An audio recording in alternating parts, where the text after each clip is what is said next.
sebagai seorang manusia dan seorang ayah, Pak Jokowi pasti punya ambisi pribadi. Dalam konteks ini, membesarkan anaknya di dalam politik, itu pasti ada hubungannya dengan ambisi pribadi. Dan juga ada tujuan mulia untuk merawat Indonesia. Dan saya kira tidak ada yang salah dengan itu ya. Kalau sekarang Mas Kaisang Ketua Umum PSI, saya pribadi tentu yakin dia akan menjadi satu pejabat daerah, apakah gubernur atau wakil gubernur dalam waktu dekat. Ketika orang mendiskusikan kemungkinan Mas Anies dengan Mas Kaisang itu disatukan, saya tidak tertarik. Karena bagi saya itu perkawinan terlarang yang tidak layak untuk kita teruskan. Anda optimis Prabowo Gibran akan mampu meredam potensi tumbuhnya radikalisme, ekstremisme di Indonesia?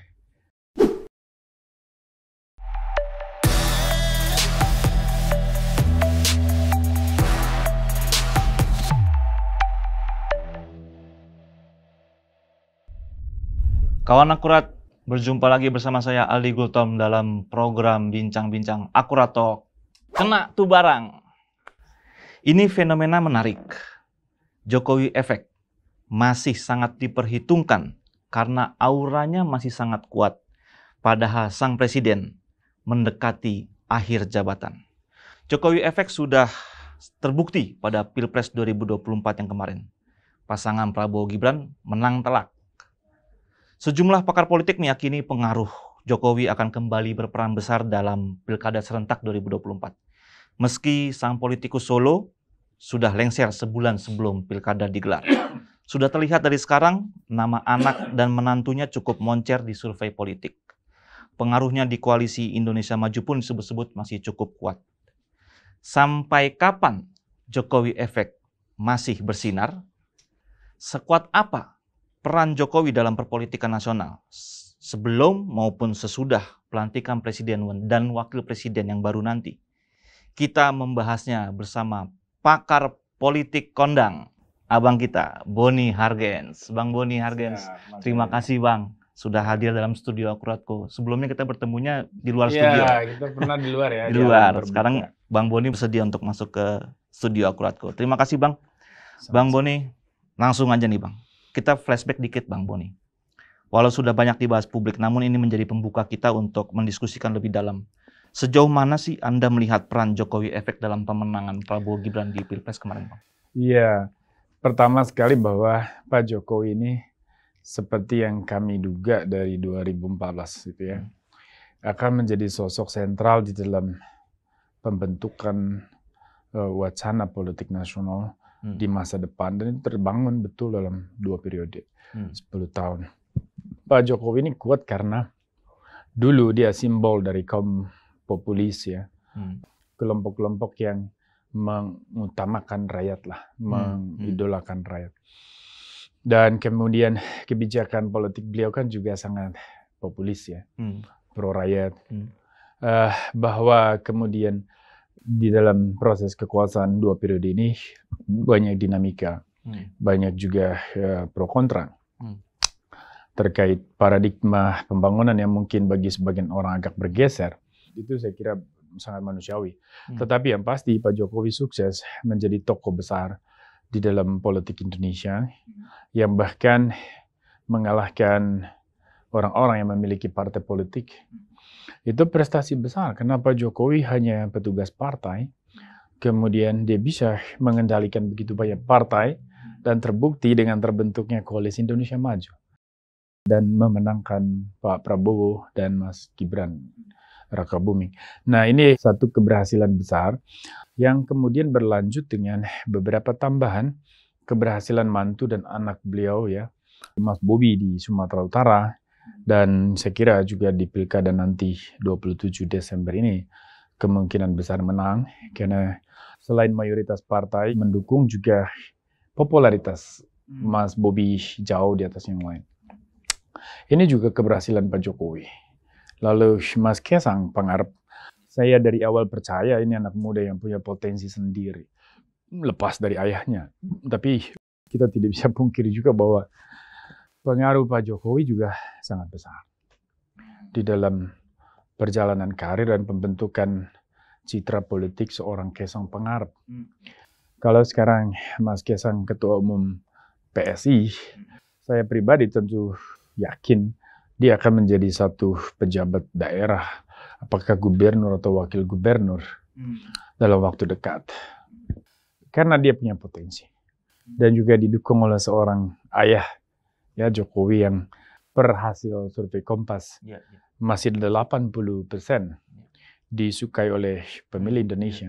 Itu menunjukkan bahwa penetrasi dan kemudian dominasi politik Pak Jokowi itu diterima oleh akal sehat dari mayoritas masyarakat Indonesia.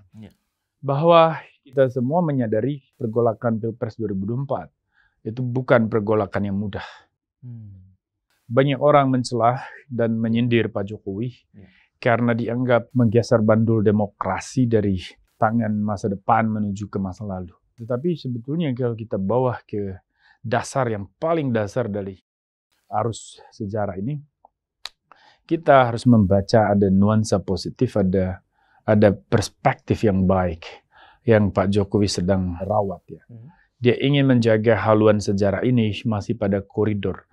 Kita ingin pembangunan ini betul-betul untuk rakyat. Dan ya, saya percaya pemerintahan Pak Prabowo, Mas Gibran pun nanti juga akan menorehkan prestasi. Bahwa tidak akan sama pasti dengan pemerintahan Pak Jokowi. Dia akan punya watak sendiri, udah pasti. Tetapi bahwa Pak Jokowi punya concern, yaitu bagaimana Indonesia ini akan tetap menjadi negara demokrasi. Yang tidak dibajak oleh kekuatan-kekuatan non-demokratis. Kan itu sebetulnya. Kekuatan-kekuatan yang ingin menggeser akal sehat dengan dogma-dogma. Sesuatu yang ada di wilayah privat, kan hari ini seorang giring bawah ke ruang publik. Nah, glorifikasi simbol-simbol agama di dalam praktik pilkada dan kemudian ke dalam pilpres kita, itu juga satu fenomena yang sangat serius dan berbahaya, ya. Saya percaya Pak Jokowi ikut mempertimbangkan itu, meskipun semua orang yang punya akal sehat juga tahu sebagai seorang manusia dan seorang ayah, Pak Jokowi pasti punya ambisi pribadi. Dalam konteks ini, membesarkan anaknya di dalam politik, itu pasti ada hubungannya dengan ambisi pribadi. Dan juga ada tujuan mulia untuk merawat Indonesia. Dan saya kira tidak ada yang salah dengan itu, ya. Semuanya sah, karena yang diusung juga anak-anaknya yang hebat. Ya, bukan anak-anak yang tidak punya potensi atau tidak punya kapabilitas, ya.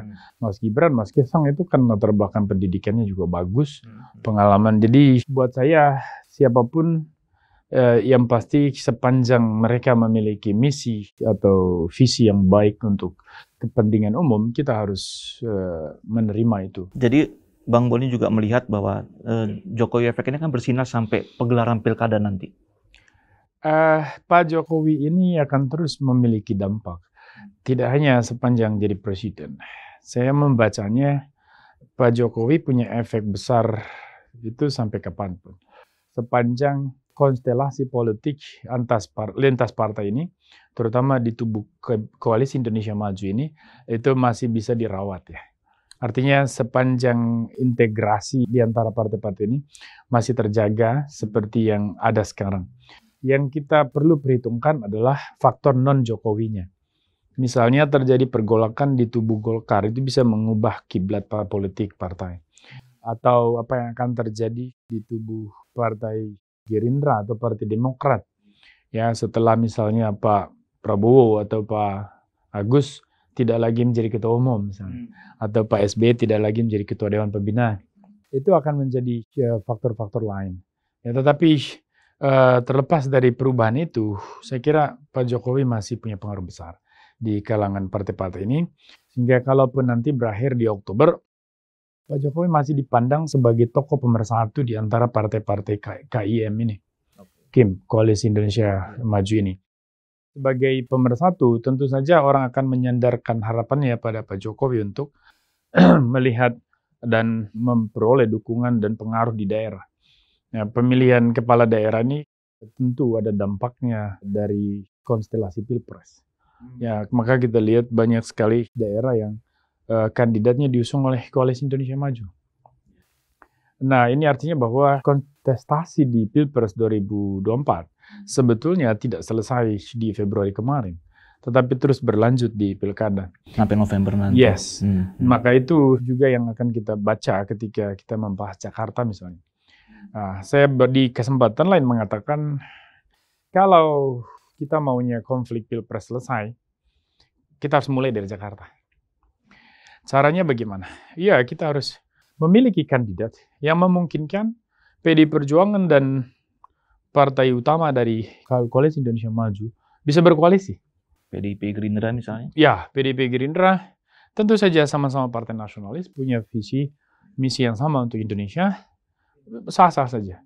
Kalau mereka memiliki kandidat yang sama, dan kemudian mereka mengusung orang untuk menjadi gubernur atau wakil gubernur. Ya, kalau misalnya itu terjadi, kan ini akan jadi momen rekonsiliasi. Dan itu sangat menarik. Bisa mengubah peta politik nasional yang orang melihat ada segregasi konfliktual antara kubu menang dan kubu kalah. Kan politik tidak bisa dipatok kaku seperti itu. Tapi peran ada Pak Jokowi itu, apakah memungkinkan dua partai besar nasionalis ini? Karena ada konflik antara PDIP dengan Pak Jokowi sendiri dalam Pilpres kemarin. Saya kira Pak Jokowi dan Ibu Mega juga tidak punya perubahan personal. Sama sekali tidak. Dan politik kan tidak bicara soal personal. Saya masih percaya betul bahwa sebagai Ketua Umum PDI Perjuangan, Ibu Mega seorang negarawan yang memang hanya memikirkan Indonesia. Itu yang dilakukan ketika misalnya mengusung Pak Ganjar. Karena dia melihat bahwa Indonesia ini layak dipimpin oleh seorang nasionalis seperti Ganjar. Tetapi kemudian yang menang adalah seorang nasionalis yang adalah sahabat Ibu Mega, yaitu Pak Prabowo Subianto. Jadi semua akan merayakan ini. Maka ketika kemarin saya melihat ada dinamika, ada gonjang-ganjing, seakan-akan PDI Perjuangan berbenturan dengan Gerindra, dengan Pak Jokowi. Saya rasa ada yang sengaja menggiring opini mungkin ya. Tetapi yang pasti, Ibu Mega tidak punya problem dengan Pak Jokowi. Ibu Mega juga sahabat baik Pak Prabowo. Karena memang Bung Karno itu menjaga keluarga Pak Prabowo di masa lalu. Jadi Abang mendorong rekonsiliasi nasional itu dimulai dari Jakarta nantinya? Yes. Jadi kalau kita mau bicara soal rekonsiliasi post-elektoral, ya kita bisa mulai itu dari Jakarta. Kita bisa mulai dari Pilkada Jakarta. Nah, pembicaraannya berarti antara Gerindra, PDIP, dengan Kim gitu ya? Nah, betul. Untuk memulai itu ya. Artinya, coba dipikirkan. Bagaimana mereka bisa menemukan satu paket yang sama. Karena kan situasinya hari ini, secara elektoral, Pak Anies Baswedan tuh masih paling kuat. Iya. Oke, kalau misalnya PDI Perjuangan dan kemudian Gerindra punya pandangan yang sama bahwa kita tidak boleh membiarkan Jakarta itu dipimpin oleh orang-orang yang toleran dengan gerakan-gerakan radikal atau oleh sosok-sosok yang diuntungkan oleh kebangkitan populisme sayap kanan. Maka mereka tentu saja akan berpikir bagaimana memenangkan Pilkada Jakarta dengan mencalonkan anak bangsa yang nasionalis, yang betul-betul berpihak kepada Pancasila ya. Artinya bukan basa-basi, tetapi betul-betul melihat problem radikalisme, politisasi agama, itu problem yang serius. Itu ancaman terhadap dasar negara, terhadap roh Indonesia. Nah, maka pilkada bukan soal menang kalah kan.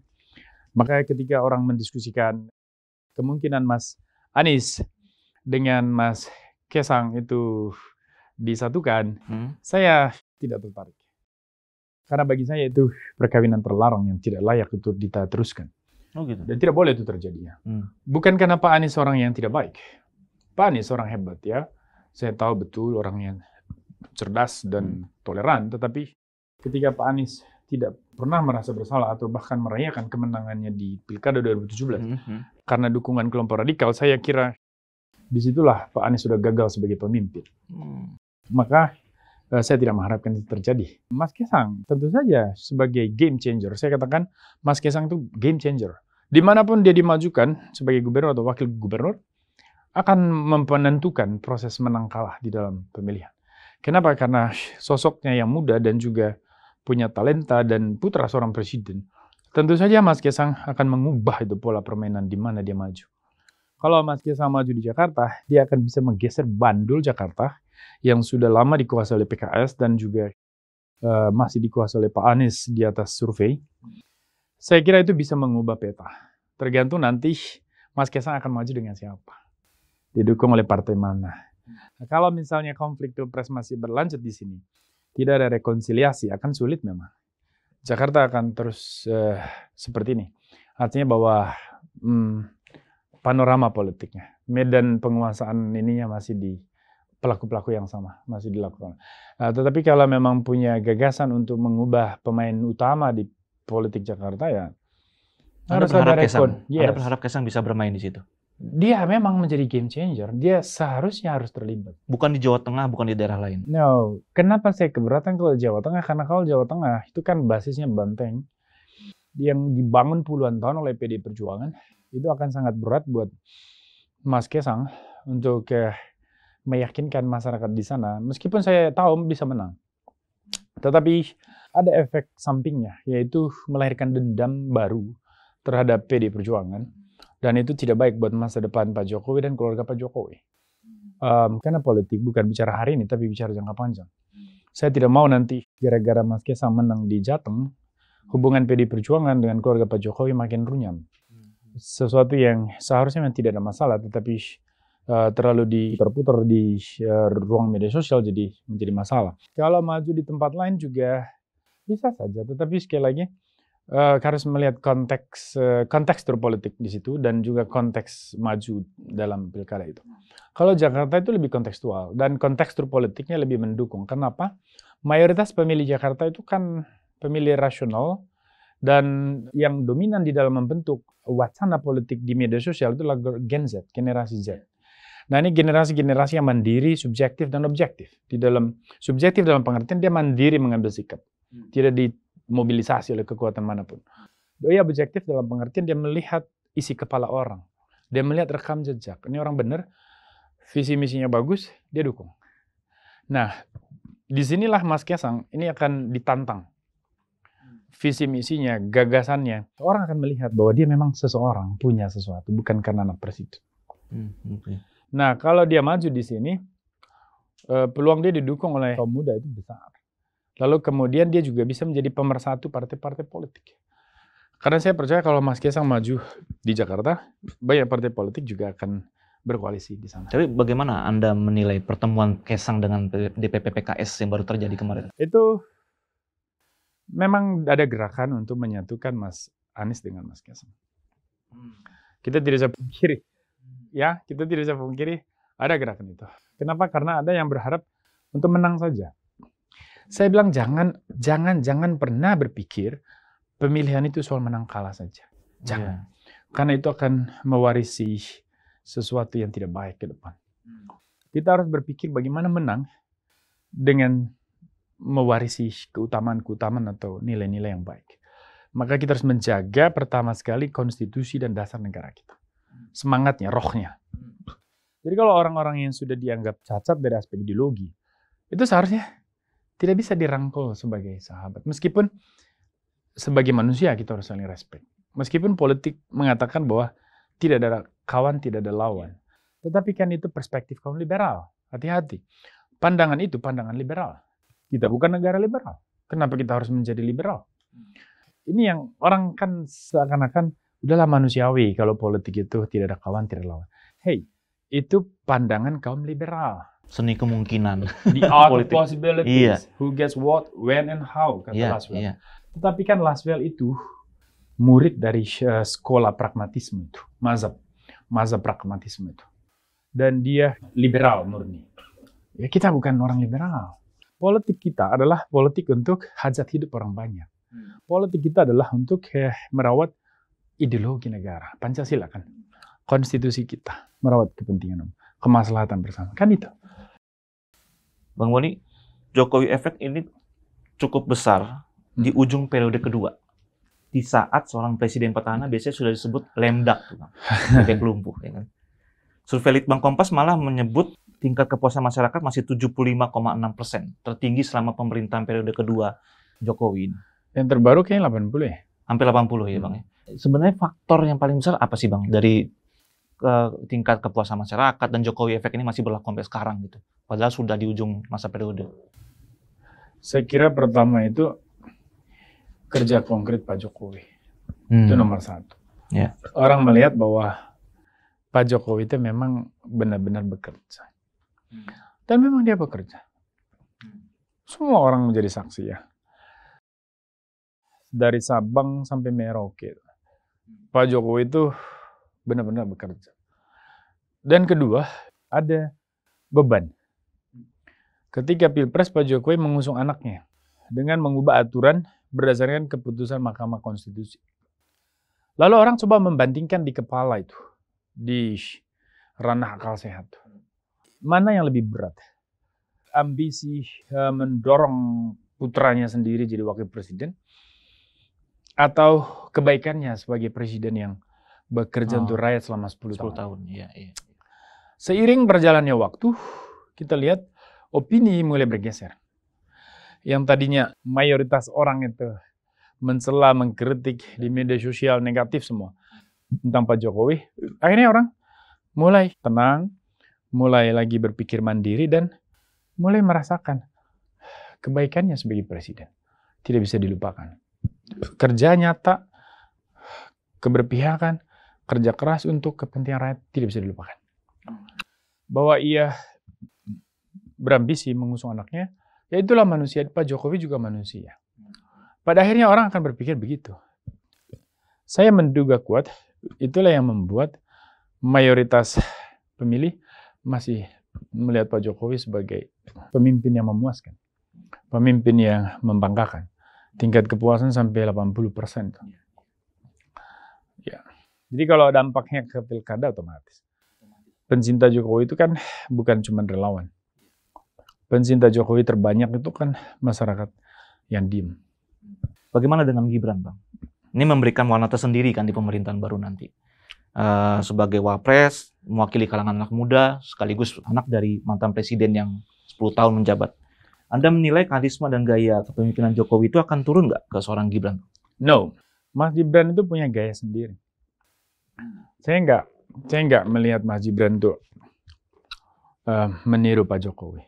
Dia punya gaya sendiri sebagai anak muda yang ceplas-ceplos, dan juga bahwa ada gerak tubuh itu saya kira soal genetik ya, soal biologis ya, nggak masalah.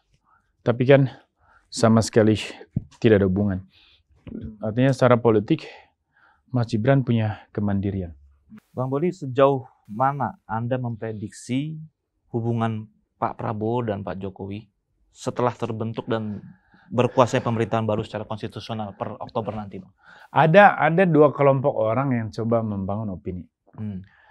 Pertama, ada kelompok yang ingin supaya Pak Prabowo meninggalkan Mas Kaisang.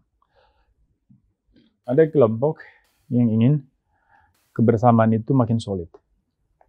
Dengan Gibran ya, Bang? Yes, karena Pak Prabowo menjadi presiden kan tanpa campur tangan Pak Jokowi juga berat.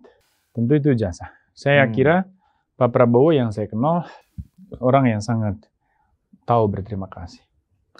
Dia tahu menghargai kawan.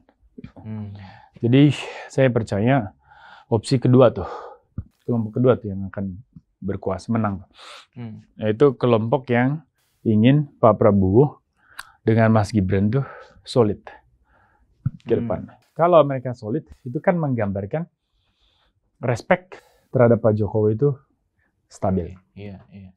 Respect terhadap Pak Jokowi kan menunjukkan dukungan Pak Jokowi juga stabil kepada pemerintahan baru. Ya. Ya. Nah, dukungan Pak Jokowi ini kan juga menunjukkan nanti stabilitas politik. Politik kita aman atau tidak. Nah, tinggal nanti bagaimana faktor hubungan Ibu Mega dengan Pak Prabowo itu akan menjadi modal besar kita nih untuk rekonsiliasi, untuk membangun integrasi lagi, ya, kebersamaan.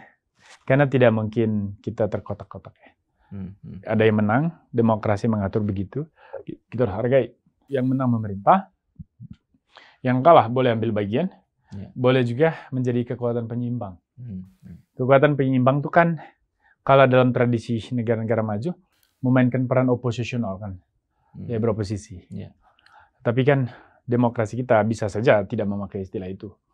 Tapi esensinya sama, kan sama. Karena hakikat oposisi itu kan bagaimana memberikan kritik, masukan, ya. penyadaran. Kalau misalnya ada kebijakan pemerintah yang dianggap keliru atau tidak harmonis dengan dasar negara atau tidak selaras gitu ya, tentu mereka tugasnya mengingatkan. Ya seperti dulu kita berteriak soal banyak perda-perda daerah yang bertentangan dengan prinsip Pancasila kan. Ya, akhirnya perda-perda itu diluruskan tuh sama Mendagri Cahyokumolo dan disempurnakan oleh Mendagri Tito Karnavian tuh kan. Nah itu semua yang perlu tuh kita lakukan sebagai masyarakat, yaitu mendorong adanya kekuatan penyimbang di dalam kekuasaan dan juga masyarakat sendiri bertindak sebagai subjek untuk nanti mengawasi jalannya pemerintahan. Mengawasi jalannya pemerintahan kan tidak berarti menentang pemerintah. Tidak berarti mengganggu pemerintah. Kan nggak boleh itu ya. Yang boleh itu kan kita menyatakan pendapat, kalau pemerintahnya keliru ya disampaikan. Tinggal nanti pemerintah harus menerima masukan, input.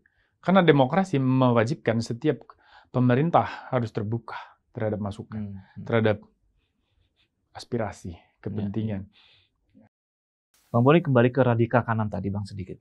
Anda sudah lama mempelajari gerakan radikal kanan di Indonesia, bahkan jauh sebelum Pilpres kita pernah wawancara dulu di Akuratalk juga. Anda pernah mengkhawatirkan pertarungan kelompok tengah moderat nih, Gerindra CS, PDIP CS, malah membuat kelompok radikal kanan berpeluang mengambil kekuasaan. Bagaimana Anda melihat potensi perkembangan kelompok ini setelah Pilpres 2024? Apakah akan ada dinamika yang baru lagi Bang terkait gerakan ini? Dari hasil Pilpres kita bisa melihat bahwa ketika Pak Anies kemarin mencapai 25%-an di total suara, itu kan menunjukkan signifikansi dari dukungan politik selain partai pendukung, juga masa pendukung. Masa pendukung ini yang saya bilang sebagian memang kategori sayap kanan. Meskipun sayap kanan juga sebagian lari ke kandidat lain. Tetapi bahwa rekonsolidasi itu terjadi ketika mereka memiliki kesamaan figur di dalam pentas politik itu. Nah, maka kalau kita bicara soal Pilpres kemarin ya, mereka memang melihat sosok tertentu sebagai representasi, maka mayoritas ke sana. Ada juga yang melihat figur yang lain sebagai representasi, mereka lari ke sana, maka agak pecah kemarin. Tetapi di Pilkada DKI Jakarta, saya yakin itu mereka tidak akan pecah. Mereka akan mencari satu figur yang mereka mau, lalu mereka akan memobilisasi dukungan yang ke sana. Mobilisasi dukungan itu kan terlepas dari kerja partai politik. Meskipun ada hubungan ormas-ormas atau kelompok-kelompok massa itu dengan partai politik, itu pasti. Saya melihatnya pertarungan di Pilkada DKI Jakarta ini juga akan menjadi keberlanjutan pertarungan Pilpres jika tidak hadir yang namanya game changer atau pengubah permainan. Disitulah saya menyebut Mas Kaisang Pangarep tadi sebagai pengubah permainan. Karena bukan hanya soal mengubah siapa yang bisa menang, tetapi juga mengubah haluan politik Jakarta, bandulnya. Kalau selama ini kita melihat Jakarta itu sebagai ibu kandung dari lahirnya gerakan-gerakan radikal di dalam tradisi pilkada dan pemilu di Indonesia, maka pengubah permainan akan membantu kita untuk mengubah haluannya itu. Supaya Jakarta kembali menjadi sentrum dari penyebaran nilai-nilai Pancasilais, nilai-nilai kebangsaan, nilai-nilai kebersamaan. Walaupun nanti bukan berstatus ibu kota lagi ya Bang ya? Meskipun, karena kan Jakarta meskipun bukan ibu kota, dia akan menjadi kota global, dia akan menjadi kota sejarah, dia akan menjadi kota metropolitan yang kita semua kenang dan kita semua butuh. Jadi disinilah basis kultur bangsa Indonesia itu harus dirawat. Ya, dia akan menjadi miniatur dari pelestarian budaya Indonesia, peradaban politik, sosial, dan sebagainya. Ya, seperti kalau kita melihat Istanbulnya Turki, itu kan dia menjadi pusat budaya setelah bukan lagi ibu kota, dipindah ke Ankara itu. Nah, saya kira Jakarta harus bisa meniru seperti itu. Atau Den Haag-nya Belanda setelah dipindahkan ke Amsterdam. Berlin juga kan baru itu. Nah, artinya bahwa Jakarta akan terus menjadi kota yang strategis bagi perkembangan sejarah Indonesia ke depan. Jadi siapa yang memimpin Jakarta itu akan menentukan juga denyut nadi bangsa ini ke depan. Jadi kalau kita memilih pemimpin yang salah dari perspektif ideologi, kita semua akan terjebak pada kesalahan sejarah itu. Jadi memilih pemimpin ini bukan soal siapa yang paling populer, tetapi juga mempertimbangkan siapa yang betul-betul berpihak kepada prinsip prinsip berbangsa dan bernegara kita berdasarkan Pancasila. Karena keragaman itu kan keniscayaan. Kita dibanggakan di luar sana karena bangsa yang mampu merawat pluralisme itu, multikulturalisme dalam satu wadah bernama Indonesia. Nah sekarang kalau muncul kekuatan yang ingin merongrong itu, apapun tujuannya, tentu saja itu akan menghadang untuk perjalanan sejarah. Jadi kita harus bisa melahirkan pemimpin yang tepat untuk Jakarta. Itu aja sih poin saya maksud. Satu lagi Bang, masih terkait gerakan itu, radikal kanan tadi. Anda optimis Prabowo Gibran akan mampu meredam potensi tumbuhnya radikalisme, ekstremisme di Indonesia? Saya percaya ya, Pak Prabowo ini kan jenderal militer. Ya sangat loyal tuh terhadap Pancasila itu. Gak ada yang bisa lawan tuh. Kalau soal loyalitas pada NKRI, pada Pancasila tuh gak ada yang bisa lawan militer tuh. Saya bisa jamin tuh. Dia juga seorang jenderal pemimpin pastinya ya. Artinya leadership-nya tentu bisa diharapkan lah untuk merawat keindonesiaan kita. Dan Pak Prabowo ini kan bersahabat dengan semua kalangan dan diterima di banyak kalangan. Termasuk kaum religius. Jadi untuk membangun suasana yang harmonis, itu pasti lebih mudah buat seorang Prabowo. Karena komunikasinya, pendekatan personal yang cukup bagus dengan tokoh-tokoh agama, tokoh-tokoh budaya. Dengan Mas Gibran juga saya kira itu simbol anak muda dan simbol dari kelompok tengah dari sipil yang ada di dalam kekuasaan itu juga menurut saya akan menjadi harapan kita bahwa di bawah pemerintahan Prabowo Gibran Indonesia bisa menjaga yang namanya toleransi, kebinekaan, harmoni di tengah keragaman itu pasti terjaga. Soal bagaimana radikalisasi ini direspon, saya kira pemerintahan Pak Jokowi sudah melakukan dengan pembubaran ormas. Tinggal bagaimana pemerintahan baru menegakkan aturan itu dan menjaganya, lalu mencegah, melakukan deteksi dini dan juga cegah dini terhadap kebangkitan generasi baru atau neo-radical generation itu ya. Itu yang memang agak mengkhawatirkan, yaitu generasi baru. Karena mereka ini generasi yang lahir di atas dendam, ya, di atas kebencian, di atas sense of hatred itu. Ya, ada itu. Jadi mereka melihat bagaimana orang tua mereka diperlakukan oleh negara, lalu mereka tumbuh sebagai generasi cerdas yang punya sentimen dendam, dan itu akan melahirkan generasi yang lebih keras lagi. Nah ini tantangan pemerintah-pemerintah yang akan datang. Bagaimana menghadapi neo-radikalisme itu. Nah saya percaya Pak Prabowo dan Pak Gibran ya bisa mengatasi. Bang Boni, terima kasih banyak Bang Boni atas waktunya. Terima kasih Mas Ali. Kalau akurat, demikian dulu episode kali ini. Semoga bermanfaat. Kita akan bertemu dalam episode selanjutnya. Akurat Talk. Kena tuh barang. Mantap.